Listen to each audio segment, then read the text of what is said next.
Humans form a group no different than Spanish, Hispanic, Latino, Chicano, Chicana,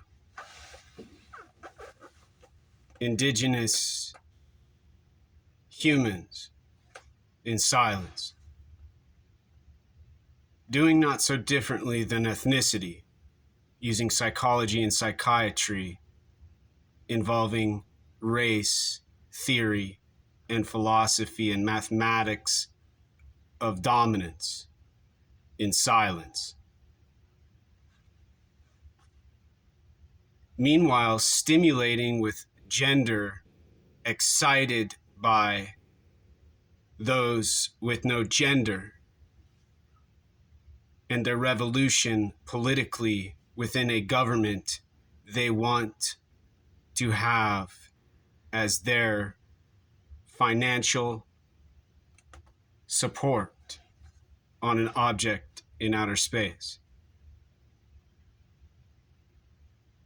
They don't hide like I'm hiding to say a word before I study more emotion and speak not any more sound on an object in outer space. They're on the internet, they're in public, they're in world, using their body and brain together, separately, but as a whole, no different than Earth.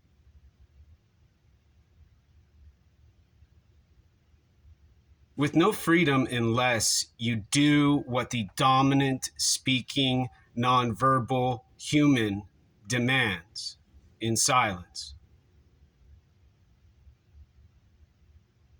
They then make noise about when they have an emotion and there's a disruption in the system with processes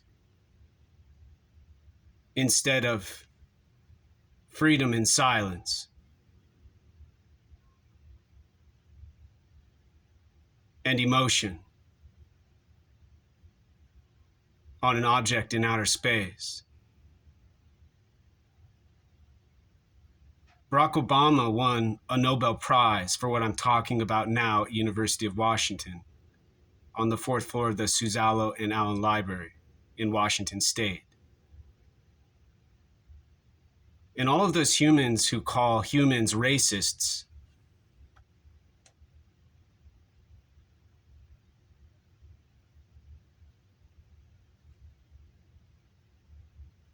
never asked him about his mystery and secret.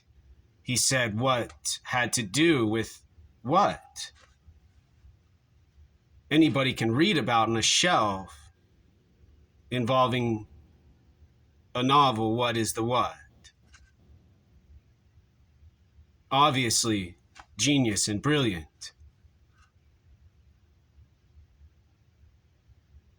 He's rich and famous. His wife writes books, and he's a gazillionaire in a mansion in silence until he decides he wants what he decides and chooses in outer space with Joe Biden, Mr. President Joe Biden, and all of their other supportive group of dominant humans using psychology and psychiatry